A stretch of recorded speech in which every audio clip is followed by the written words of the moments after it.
নিষ্ঠুর এক ছেলে আর তার লোভী বউ মিলে অসুস্থ মাকে নির্জন রাস্তার ধারে ফেলে রেখে নিঃশব্দে চলে গিয়েছিল।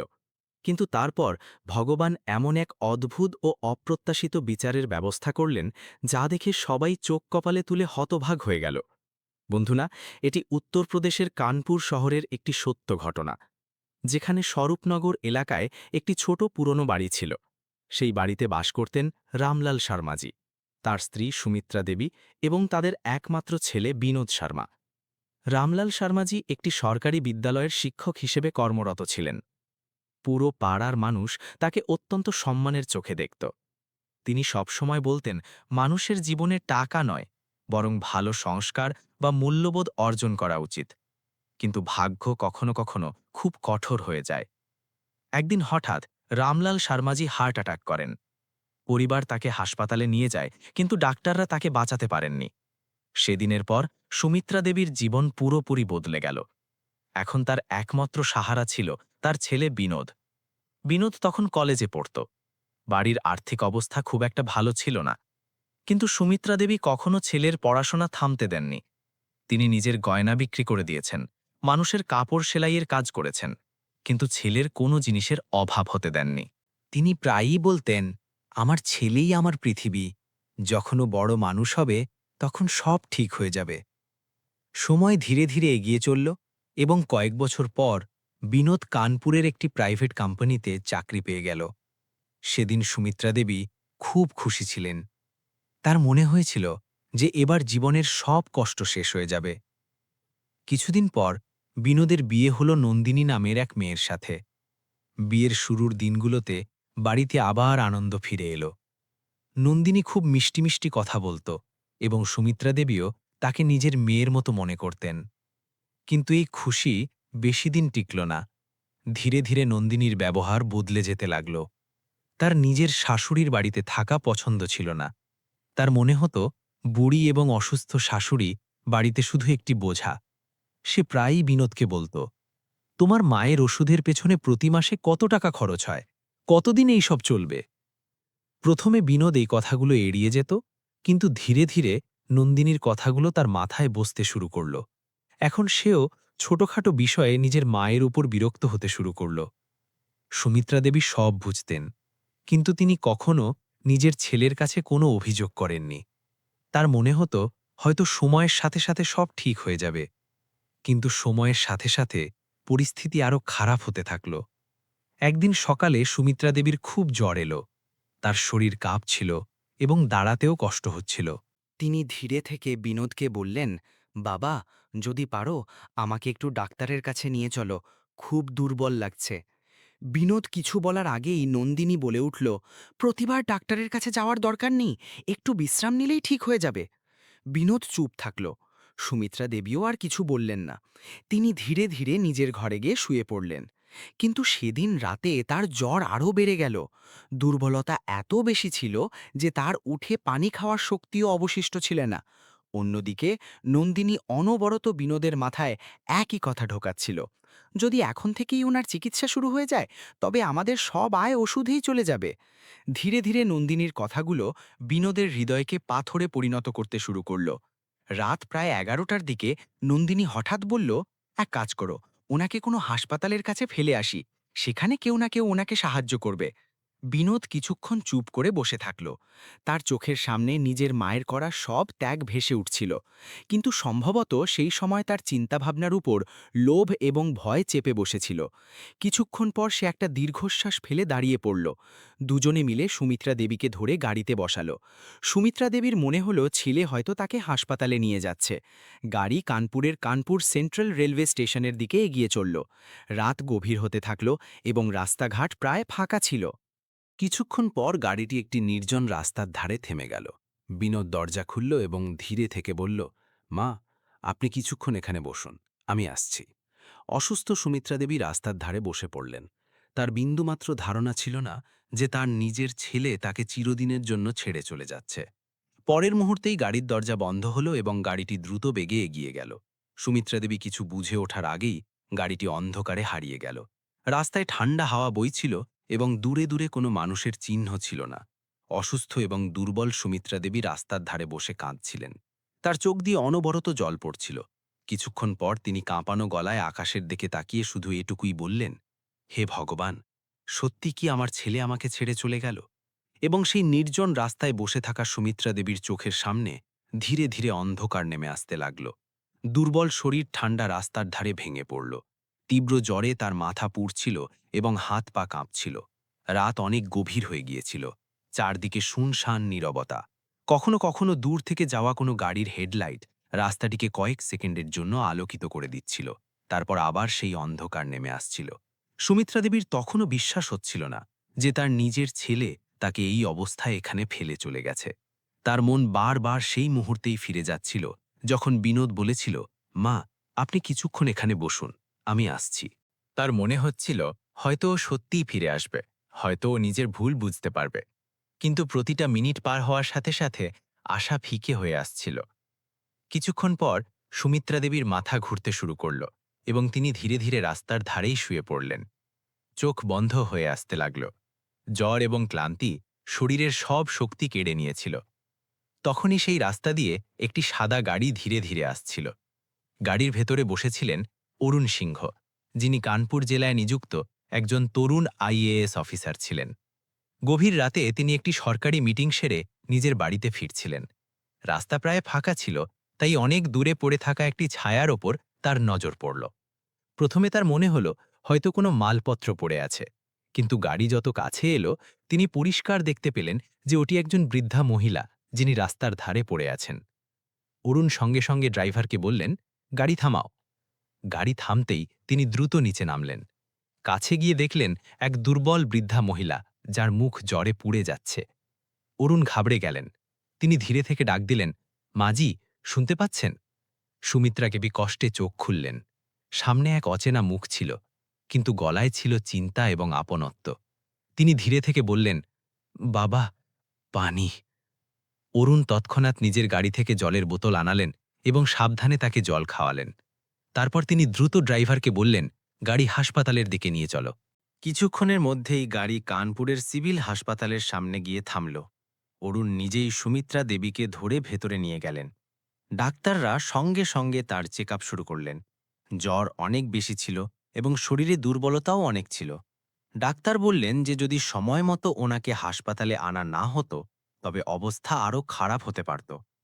অরুণ কিছুক্ষণ ওখানেই দাঁড়িয়ে থাকলেন। তার মনে বারবার এই প্রশ্নই ঘুরছিল যে এত রাতে এই বৃদ্ধা মহিলা রাস্তার ধারে একা কিভাবে পড়েছিলেন। কিছুক্ষণ পর যখন সুমিত্রা দেবীর জ্ঞান ফিরল, তখন অরুণ তার পাশে বসেছিলেন। তিনি ধীরে থেকে জিজ্ঞেস করলেন, মাজি, আপনি এখানে রাস্তায় কিভাবে এলেন? সুমিত্রা দেবীর চোখে জল ভরে এলো। তিনি কয়েক সেকেন্ড চুপ থাকলেন, যেন শব্দ গলায় আটকে গেছে। তারপর ধীর গলায় বললেন, আমার ছেলে আমাকে এখানে ফেলে চলে গেছে। এটুকু বলতেই তার গলা কেঁপে উঠল। অরুণ কয়েক মুহূর্তের জন্য পুরোপুরি চুপ হয়ে গেলেন। তার বিশ্বাসই হচ্ছিল না যে কোনো ছেলে নিজের মায়ের সাথে এমন করতে পারে। তিনি সুমিত্রা দেবীকে ধীরে ধীরে পুরো কথা জিজ্ঞেস করলেন। সুমিত্রা দেবী ভাঙা গলায় জানালেন কিভাবে তিনি অসুস্থ ছিলেন, কিভাবে ছেলের বউ ওনার চিকিৎসা করানো পছন্দ করত না এবং কিভাবে রাতে ছেলে ওনাকে গাড়িতে বসিয়ে এখানে ফেলে গেছে। এটা শুনে অরুণের চোখে রাগ এবং দুঃখ দুটোই চলে এলো। তার হঠাৎ নিজের মায়ের কথা মনে পড়ে গেল, যিনি অনেক বছর আগে এই পৃথিবী ছেড়ে চলে গেছেন। অরুণ সবসময় অনুভব করতেন যে মায়ের ভালোবাসা জীবনের সবচেয়ে বড় শক্তি। আর আজ তার সামনে এক মা বসেছিলেন, যাকে তার নিজের ছেলে প্রত্যাখ্যান করেছে। অরুণ ধীরে থেকে সুমিত্রা দেবীর হাত ধরলেন এবং বললেন, এখন আপনার চিন্তা করার কোনো দরকার নেই। যতক্ষণ আপনি পুরোপুরি সুস্থ না হচ্ছেন, আমি আপনার দায়িত্ব নিচ্ছি। সুমিত্রা দেবী অবাক হয়ে তার দিকে তাকালেন। তিনি বুঝতে পারছিলেন না যে এক অচেনা মানুষ তার জন্য এত কিছু কেন করছে। তার চোখ দিয়ে আবার জল বেরিয়ে এলো। তিনি ধীরে থেকে বললেন, বাবা, ভগবান তোমাকে খুশি রাখুন। ওদিকে হাসপাতালে চিকিৎসা শুরু হয়ে গিয়েছিল। ডাক্তাররা ওষুধ দিলেন এবং তাকে বিশ্রাম নিতে বললেন। অরুণ কিছুক্ষণ ওখানেই বসে থাকলেন। তার মনে এক অদ্ভুত অনুভূতি জাগছিল, যেন ভাগ্য তাকে কোনো বিশেষ কারণে সেই রাতে সেই রাস্তায় পাঠিয়েছিল। যদি তিনি কয়েক মিনিট দেরি করে ওখান দিয়ে যেতেন, তবে হয়তো সুমিত্রা দেবীর অবস্থা আরও খারাপ হয়ে যেত। এরই মধ্যে অরুণ হাসপাতালের কর্মীদের বললেন যে সুমিত্রা দেবীর যেন পুরোপুরি যত্ন নেওয়া হয়। তিনি নিজের নম্বরও দিয়ে দিলেন এবং বললেন কোনো প্রয়োজনে যেন ওনাকে ফোন করা হয়। সুমিত্রা দেবীর চোখে প্রথমবার একটু স্বস্তি দেখা দিল। অনেক ঘন্টা পর তার মনে হলো যে হয়তো ভগবান তাকে পুরোপুরি একা ছেড়ে দেননি। কিন্তু সেই সময় কানপুর শহরের অন্য কোণায় বিনোদ আর নন্দিনী নিজেদের বাড়িতে ফিরে এসেছিল। বাড়ির ভেতর এক অদ্ভুত নীরবতা ছিল। কিছুক্ষণ দুজনে কোনো কথা না বলে বসে থাকল। বিনোদের মুখে সামান্য অস্বস্তি ছিল, কিন্তু নন্দিনীর মুখে কোনো অনুশোচনা ছিল না।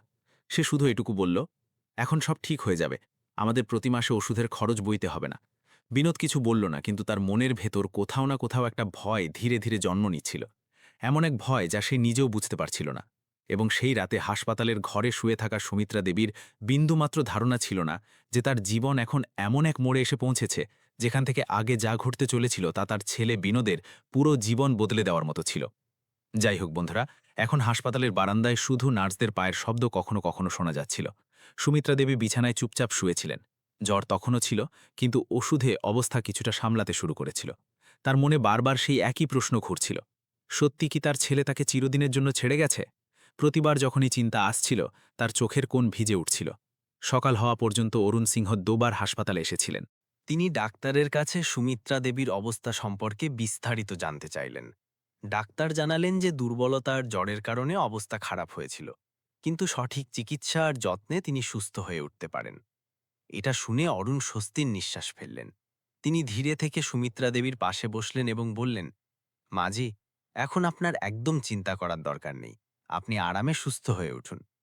সুমিত্রা দেবী তার দিকে তাকালেন। তার মুখে সেই অকৃত্রিম চিন্তা ছিল যা একজন ছেলের চোখে থাকে। তিনি কয়েক মুহূর্ত চুপ থেকে বললেন, বাবা, ভগবান তোমাকে সেই রাতে আমার কাছে পাঠিয়ে দিয়েছেন, নয়তো হয়তো আমি বাঁচতামও না। অরুণ হাসলেন, কিন্তু তার হৃদয়ে একটা গভীর যন্ত্রণা অনুভব করলেন। তার নিজের মায়ের কথা মনে পড়ে গেল, যার সঙ্গ তিনি খুব অল্প সময় পেয়েছিলেন। হয়তো এই কারণেই সুমিত্রা দেবীর জন্য তার মনে হঠাৎ এত আপনত্ব জেগে উঠেছিল। তিনি হাসপাতালের কর্মীদের বললেন যে যতক্ষণ সুমিত্রা দেবী পুরোপুরি সুস্থ না হচ্ছেন, তার যত্নে যেন কোনো কমতি না থাকে। পরের কয়েকদিন চিকিৎসা চলল। ধীরে ধীরে জ্বর নেমে গেল এবং শরীরে কিছুটা শক্তি ফিরে এলো। এই দিনগুলোতে অরুণ রোজ হাসপাতালে আসতেন। কখনো ফল নিয়ে আসতেন, কখনো ওষুধের খবর নিতেন, কখনো শুধু কয়েক মিনিট বসে হালচাল জিজ্ঞেস করতেন। সুমিত্রা দেবী এই সব দেখে আশ্চর্য হতেন। এক অচেনা ছেলে, যেটার ছেলের থেকেও কম বয়সের, সে তার জন্য এত কিছু করছে। একদিন তিনি ধীরে থেকে জিজ্ঞেস করলেন, বাবা, তুমি এত সব কেন করছো আমার জন্য? অরুণ কিছুক্ষণ চুপ থেকে বললেন, কারণ আমার মনে হয় আমার মা যদি আজ বেঁচে থাকতেন, তবে আমিও তার জন্য এটাই করতাম। এটা শুনে সুমিত্রা দেবীর চোখ ভরে এলো। কয়েকদিন পর ডাক্তার বললেন যে এবার সুমিত্রা দেবীকে হাসপাতাল থেকে ছুটি দেওয়া যেতে পারে, কিন্তু তার এখনও বিশ্রাম আর যত্নের প্রয়োজন। অরুণ কিছুক্ষণ চিন্তা করে একটা সিদ্ধান্ত নিলেন। তিনি বললেন, মাজি, যদি আপনার কোনো আপত্তি না থাকে, তবে আপনি কিছু সময় আমার বাড়িতে গিয়ে থাকতে পারেন, সেখানে আপনার যত্ন ঠিকমতো হবে। সুমিত্রা দেবী প্রথমেই তস্তত বোধ করলেন। তার মনে হল পাছে তিনি অরুণের উপর বোঝা হয়ে দাঁড়ান। কিন্তু অরুণ বোঝালেন যে এটা কোনো দয়া নয়, বরং তিনি ওনাকে নিজের মায়ের মতো মনে করেন। অবশেষে সুমিত্রা দেবী অরুণের সাথে তার বাড়িতে চলে গেলেন। অরুণের বাড়ি কানপুরের শ্যামনগর এলাকায় ছিল। বাড়িটা বড় ছিল না, কিন্তু পরিষ্কার পরিচ্ছন্ন এবং শান্তিময় ছিল। সেখানে কাজ করার জন্য একজন বৃদ্ধা মহিলাও ছিলেন, যিনি ঘরের কাজ সামলাতেন। সুমিত্রা দেবীর জন্য আলাদা ঘর তৈরি করে দেওয়া হলো। কিছুদিনের মধ্যেই ওখানকার পরিবেশ এমন হয়ে গেল যেন সেই বাড়িটা ওনার নিজের। অরুণ অফিসে যেতেন, সন্ধ্যায় ফিরতেন, আর সবার আগে ওনার ঘরে গিয়ে জিজ্ঞেস করতেন, মাজি, আজকে শরীর কেমন আছে? ধীরে ধীরে সুমিত্রা দেবীর মুখেও হাসি ফিরে আসতে লাগল। অন্যদিকে বিনোদ আর নন্দিনীর জীবনও ধীরে ধীরে বদলাতে শুরু করল। কিন্তু তেমন নয় যেমনটা তারা ভেবেছিল। যে কোম্পানিতে বিনোদ কাজ করত, সেখানে হঠাৎ আর্থিক সংকট দেখা দিল। একদিন অফিস থেকে নোটিশ পাওয়া গেল যে অনেক কর্মীর চাকরি চলে যাচ্ছে। কিছুদিনের মধ্যেই বিনোদের নামও সেই তালিকায় চলে এলো। চাকরি যাওয়ার খবর শুনতেই তার পায়ের নিচ থেকে মাটি সরে গেল। সে বাড়ি ফিরলে তার মুখে আতঙ্ক পরিষ্কার দেখা যাচ্ছিল। নন্দিনী যখন এই কথা শুনল, তখন সেও খুব দুশ্চিন্তায় পড়ে গেল। বাড়ির খরচ, ব্যাংকের লোন আর বাকি দায়িত্বগুলো হঠাৎ খুব ভারী মনে হতে লাগল। দুজনের মধ্যে ঝগড়া বাড়তে লাগল। নন্দিনী বারবার বিনোদকে খোঁচা দিত, যদি তোমার চাকরিই চলে যায় তবে আমরা এইসব কিভাবে সামলাব? বিনোদ চুপ থাকত, কিন্তু তার মনের ভেতর এক অদ্ভুত অস্থিরতা বেড়ে যাচ্ছিল। কখনো কখনো রাতে তার ঘুমও আসত না। তার বারবার সেই রাতের কথা মনে পড়ত, যখন সে তার অসুস্থ মাকে রাস্তার ধারে ফেলে এসেছিল। কয়েক সপ্তাহের মধ্যেই পরিস্থিতি আরও খারাপ হয়ে গেল। ব্যাংক থেকে নোটিশ আসতে শুরু করল যে যদি লোনের কিস্তি সময়মতো না দেওয়া হয়, তবে বাড়ি নিলাম হয়ে যেতে পারে। বিনোদ পুরোপুরি ভেঙে পড়ছিল। সে এখন বুঝতে পারছিল না যে জীবন হঠাৎ এত কঠিন কেন হয়ে গেল। তার মনে হতে লাগল যেন কোনো অদৃশ্য শক্তি তার সব খুশি কেড়ে নিচ্ছে। এরই মধ্যে একদিন তাকে এক সরকারি দপ্তরে যেতে হলো। লোন সংক্রান্ত একটি সমস্যার কারণে তার প্রশাসনের সাহায্যের প্রয়োজন ছিল। নিরুপায় হয়ে সে কানপুরের জেলা শাসক কার্যালয়ে পৌঁছল। সেখানে লম্বা লাইন ছিল। কিছুক্ষণ পর যখন তার নম্বর এলো, তখন সে ভেতরের ঘরে গেল। ঘরের ভেতরে একজন অফিসার চেয়ারে বসেছিলেন এবং তার সামনে একজন বৃদ্ধা মহিলা শান্ত হয়ে চেয়ারে বসেছিলেন। যেমনই বিনোদের নজর সেই মহিলার উপর পড়ল, তার হৃদয় হঠাৎ জোরে ধরফর করতে লাগল। সেই মুখটি তার কাছে একদম অচেনা ছিল না, কারণ তিনি ছিলেন তার নিজের মা, সুমিত্রা দেবী। কয়েক সেকেন্ডের জন্য বিনোদের শ্বাস যেন বন্ধ হয়ে গেল। তার নিজের চোখের উপর বিশ্বাসই হচ্ছিল না। যে মাকে সে সেই রাতে অন্ধকার রাস্তায় ফেলে এসেছিল, সেই মা আজ তার সামনে চেয়ারে শান্ত হয়ে বসে আছেন। তার মুখে এখন আগের মতো দুর্বলতা ছিল না, তাকে সুস্থ দেখাচ্ছিল। কিন্তু বিনোদের হৃৎপিণ্ড দ্রুত স্পন্দিত হচ্ছিল এবং তার মুখের রং ফ্যাকাশে হয়ে গিয়েছিল। ঘরের অন্য পাশে চেয়ারে বসে থাকা অফিসার ছিলেন অরুণ সিং। তিনি ধীরে থেকে ফাইল বন্ধ করলেন এবং বিনোদের দিকে তাকালেন। বিনোদ ঘাবড়ে দাঁড়িয়েছিল। তার নজর বারবার মায়ের দিকে যাচ্ছিল, কিন্তু সুমিত্রা দেবী তাকে শান্ত দৃষ্টিতে দেখছিলেন। সেই দৃষ্টিতে রাগ ছিল না, কিন্তু এক গভীর বেদনা অবশ্যই ছিল। কয়েক সেকেন্ড ঘরে পুরোপুরি নীরবতা থাকল। তারপর অরুণ ধীর গলায় বললেন, তোমার নাম বিনোদ শর্মা? বিনোদ কাঁপানো গলায় বলল, জি স্যার। অরুণ চেয়ারে একটু সামনের দিকে ঝুঁকে বললেন, তুমি এখানে কি কাজে এসেছ? বিনোদ হড়বড় করে নিজের সমস্যার কথা জানাল। সে বলল যে তার চাকরি চলে গেছে, ব্যাংকের লোন মেটাতে সমস্যা হচ্ছে এবং সে প্রশাসনের কাছ থেকে কিছু সময়ের ছাড় চায়। অরুণ চুপচাপ তার কথা শুনলেন। তারপর তিনি ধীরে থেকে সুমিত্রা দেবীর দিকে তাকালেন এবং জিজ্ঞেস করলেন, মাজি, আপনি কি এই লোকটিকে চেনেন? এটা শুনতেই বিনোদের মাথা নিচু হয়ে গেল। সুমিত্রা দেবী কয়েক মুহূর্ত বিনোদকে দেখলেন। তার চোখে বহু বছরের কষ্ট আর মমতা দুটোই ছিল। তারপর তিনি ধীরে থেকে বললেন, হ্যাঁ, এটা আমার ছেলে। ঘরের বাতাস যেন ভারী হয়ে গেল। বিনোদের চোখ দিয়ে জল বেরিয়ে এলো। সে কয়েক পা এগিয়ে এলো এবং হঠাৎ নিজের মায়ের পায়ের কাছে লুটিয়ে পড়ল। তার গলা কাঁপছিল। সে কাঁদতে কাঁদতে বলল, মা, আমার থেকে অনেক বড় ভুল হয়ে গেছে, আমাকে ক্ষমা করে দাও। সুমিত্রা দেবী চুপ থাকলেন। তার মুখে এক গভীর শান্তি ছিল। অরুণ এইসব দেখছিলেন। তিনি গম্ভীর গলায় বললেন, তোমার ধারণা আছে যে সেই রাতে যদি আমি সেই রাস্তা দিয়ে না যেতাম, তবে তোমার মায়ের সাথে কি হতে পারত? বিনোদের কাছে কোনো উত্তর ছিল না। সে শুধু মাথা নিচু করে দাঁড়িয়ে থাকল। অরুণের গলা এবার একটু কঠোর হল। তিনি বললেন, যে মা তোমাকে মানুষ করার জন্য নিজের গয়না বিক্রি করে দিয়েছেন, মানুষের বাড়ি কাজ করেছেন, সেই মাকেই তুমি অসুস্থ অবস্থায় রাস্তায় ফেলে দিলে? এই কি তোমার সংস্কার? বিনোদ কাঁদতে থাকল। তার কাছে নিজের ভুল ঢাকার মতো কোনো শব্দ ছিল না। কিছুক্ষণ পর ঘরে আবার নীরবতা নেমে এলো। তারপর অরুণ সুমিত্রা দেবীর দিকে তাকিয়ে ধীরে থেকে বললেন, মাজি, এখন সিদ্ধান্ত আপনার। আইন অনুযায়ী এই লোকের বিরুদ্ধে ব্যবস্থা নেওয়া যেতে পারে, কিন্তু আপনি চাইলে ওনাকে ক্ষমাও করতে পারেন। সুমিত্রা দেবী কয়েক মুহূর্তের জন্য চোখ বন্ধ করে নিলেন। তার মনে সম্ভবত সেই সব দিনগুলো ভেসে উঠছিল, যখন তিনি বিনোদকে কোলে নিয়ে খাইয়েছিলেন, যখন তার জন্য রাত জেগেছিলেন, যখন তার পড়াশোনার জন্য নিজের সব খুশি ত্যাগ করেছিলেন। তারপর তিনি ধীরে থেকে চোখ খুললেন। তিনি বিনোদকে দেখলেন যে তখনও ওনার পায়ের কাছে মাথা নিচু করে কাঁদছে। সুমিত্রা দেবী ধীরে থেকে বললেন, ভুল অনেক বড়, কিন্তু মায়ের মন পাথর হয় না। এটা শুনে বিনোদ হাউমাউ করে কাঁদতে লাগল। সুমিত্রা দেবী তাকে উঠে দাঁড়াতে বললেন।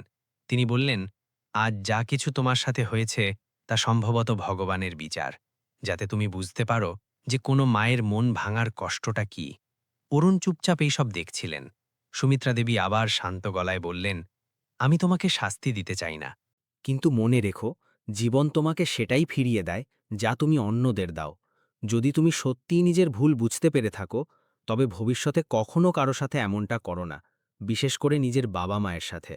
বিনোদের চোখের জল থামছিলই না। সে প্রথমবার নিজের ভুলের গভীরতা বুঝতে পারছিল। অরুণ ফাইল তুললেন এবং বললেন, তুমি ব্যাংকের বিষয়ে কিছু সময়ের ছাড় পেয়ে যাবে, কিন্তু এটা ভেবো না যে জীবন সব সময় দ্বিতীয় সুযোগ দেয়। তুমি এই সুযোগটা পেয়েছো তোমার মায়ের জন্য। ঘরে বসা তিনজন মানুষ কিছুক্ষণ চুপ থাকলেন। সেই নীরবতায় এক অনেক বড় শিক্ষা লুকিয়েছিল। সেদিন বিনোদ বুঝতে পারল যে দুনিয়ায় সবচেয়ে বড় সাহারা সেটাই হয় যাকে মানুষ প্রায়ই সবচেয়ে দুর্বল মনে করে নেয়, মা। বন্ধুরা, এই গল্প থেকে আমরা এই শিক্ষাই পাই যে বাবা মা আমাদের জীবনের সবচেয়ে বড় সম্পদ। যখন আমরা ছোট থাকি তখন তারাই আমাদের হাঁটতে শেখান, আমাদের সামলান, আমাদের প্রতিটা অভাব পূরণ করেন। কিন্তু যখন সেই বাবা মা বৃদ্ধ এবং দুর্বল হয়ে যান, তখন আমাদের সবচেয়ে বেশি প্রয়োজন তাদের হয়। যদি সেই সময় আমরাই তাদের থেকে মুখ ফিরিয়ে নিই, তবে তার থেকে বড় অন্যায় আর কিছু হতে পারে না। জীবনে টাকা, চাকরি আর সাফল্য আবার পাওয়া যেতে পারে, কিন্তু বাবা মায়ের সঙ্গ দ্বিতীয়বার পাওয়া যায় না। কিন্তু এবার আপনি বলুন, যদি সেই রাতে অরুণ সেই রাস্তা দিয়ে না যেতেন, তবে সুমিত্রা দেবীর সাথে কি হতে পারত? আর যদি আপনার সামনে কখনো এমন পরিস্থিতি আসে, তবে আপনিও কি নিজের বাবা মায়ের সাথে তেমন ব্যবহারই করবেন যেমনটা বিনোদ করেছে, নাকি তাদের সাহারা হয়ে দাঁড়াবেন? কমেন্ট করে অবশ্যই জানাবেন যদি আপনিও আপনার বাবা মাকে ভালোবেসে থাকেন তবে। আর যদি এই গল্পটি আপনার হৃদয়ে ছুঁয়ে থাকে, তবে একে বেশি বেশি মানুষের কাছে অবশ্যই পৌঁছে দিন, যাতে প্রতিটা মানুষ বুঝতে পারে যে বাবা মায়ের সেবার চেয়ে বড় কোনো পূজা হয় না। এমনই সত্য এবং হৃদয়স্পর্শী গল্প শোনার জন্য চ্যানেলকে অবশ্যই সাবস্ক্রাইব করুন এবং ভিডিওটি অবশ্যই লাইক করুন। দেখা হবে পরবর্তী গল্পে। ততক্ষণ নিজের খেয়াল রাখবেন।